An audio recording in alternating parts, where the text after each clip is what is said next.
नमस्कार दोस्तों, स्वागत है आपका मेरे चैनल में। देवशयनी एकादशी की पौराणिक कथा। धर्मराज युधिष्ठिर ने कहा, हे केशव, आषाढ़ शुक्ल एकादशी का क्या नाम है? इस व्रत के करने की विधि क्या है और किस देवता का पूजन किया जाता है? श्री कृष्ण कहने लगे कि हे युधिष्ठिर, जिस कथा को ब्रह्मा जी ने नारद जी से कहा था वही मैं तुमसे कहता हूँ। एक समय नारद जी ने ब्रह्मा जी से यही प्रश्न किया था। तब ब्रह्मा जी ने उत्तर दिया कि हे नारद, तुमने कलयुगी जीवों के उद्धार के लिए बहुत उत्तम प्रश्न किया है, क्योंकि देवशयनी एकादशी का व्रत सब व्रतों में उत्तम है। इस व्रत से समस्त पाप नष्ट हो जाते हैं और जो मनुष्य इस व्रत को नहीं करते वे नरकगामी होते हैं। इस व्रत के करने से भगवान विष्णु प्रसन्न होते हैं। इस एकादशी का नाम पद्मा है। अब मैं तुमसे एक पौराणिक कथा कहता हूँ, तुम मन लगाकर सुनो। सूर्यवंश में मानधता नाम का एक चक्रवर्ती राजा हुआ है, जो सत्यवादी और महान प्रतापी था। वह अपनी प्रजा का पुत्र की भांति पालन किया करता था। उसकी सारी प्रजा धन धान्य से भरपूर और सुखी थी। उसके राज्य में कभी अकाल नहीं पड़ता था। एक समय उस राजा के राज्य में 3 वर्ष तक वर्षा नहीं हुई और अकाल पड़ गया। प्रजा अन्न की कमी के कारण अत्यंत दुखी हो गई। अन्न के न होने से राज्य में यज्ञादि भी बंद हो गए। एक दिन प्रजा राजा के पास जाकर कहने लगी कि हे राजा, सारी प्रजा त्राहि त्राहि पुकार रही है, क्योंकि समस्त विश्व की सृष्टि का कारण वर्षा है। वर्षा के अभाव से अकाल पड़ गया है और अकाल से प्रजा मर रही है।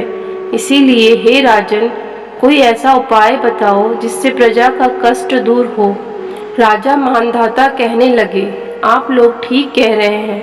वर्षा से ही अन्न उत्पन्न होता है और आप लोग वर्षा न होने से अत्यंत दुखी हो गए हैं। मैं आप लोगों के दुखों को समझता हूँ।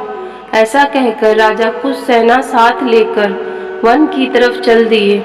वह अनेक ऋषियों के आश्रम में भ्रमण करता हुआ अंत में ब्रह्मा जी के पुत्र अंगिरा ऋषि के आश्रम में पहुंचे। वहां राजा ने घोड़े से उतरकर अंगिरा ऋषि को प्रणाम किया। मुनि ने राजा को आशीर्वाद देकर कुशल क्षेम के पश्चात उनसे आश्रम में आने का कारण पूछा। राजा ने हाथ जोड़कर विनीत भाव से कहा कि हे भगवान, सब प्रकार से धर्म पालन करने पर भी मेरे राज्य में अकाल पड़ गया है। इससे प्रजा अत्यंत दुखी है। राजा के पापों के प्रभाव से ही प्रजा को कष्ट होता है, ऐसा शास्त्रों में कहा है। जब मैं धर्मानुसार राज्य करता हूँ तो मेरे राज्य में अकाल कैसे पड़ गया, इसके कारण का पता मुझको अभी तक नहीं चल सका। अब मैं आपके पास इसी संदेह को निर्वृत्त कराने के लिए आया हूँ। कृपा करके मेरे इस संदेह को दूर कीजिए। साथ ही प्रजा के कष्ट को दूर करने का कोई उपाय बताइए। इतनी बात सुनकर ऋषि कहने लगे कि हे राजन, यह सत्य युग सब युगों में उत्तम है। इसमें धर्म को चारों चरण सम्मिलित है, अर्थात इस युग में धर्म की सबसे अधिक उन्नति है। लोग ब्रह्म की उपासना करते हैं और केवल ब्राह्मणों को ही वेद पढ़ने का अधिकार है। ब्राह्मण ही तपस्या करने का अधिकार रख सकते हैं, परंतु आपके राज्य में एक शूद्र तपस्या कर रहा है। इसी दोष के कारण आपके राज्य में वर्षा नहीं हो रही है।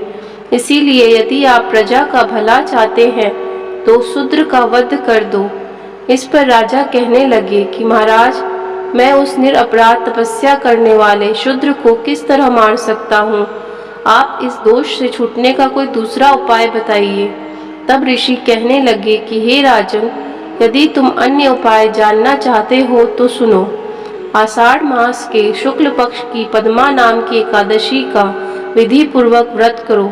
व्रत के प्रभाव से तुम्हारे राज्य में वर्षा होगी और प्रजा सुख प्राप्त करेगी, क्योंकि इस एकादशी का व्रत सब सिद्धियों को देने वाला है और समस्त उपद्रवों का नाश करने वाला है। इस एकादशी का व्रत तुम प्रजा, सेवक तथा मंत्रियों सहित करो। मुनि के इस वचन को सुनकर राजा अपने नगर को वापस आया और उसने विधि पूर्वक पद्मा एकादशी का व्रत किया। उस व्रत के प्रभाव से वर्षा हुई और प्रजा को सुख पहुंचा। अतः इस मास की एकादशी का व्रत सब मनुष्यों को करना चाहिए। यह व्रत इस लोक में भोग और परलोक में मुक्ति को देने वाला है। इस कथा को पढ़ने और सुनने से मनुष्य के समस्त पाप नाश को प्राप्त हो जाते हैं। ओम नमो भगवते वासुदेवाय नमः।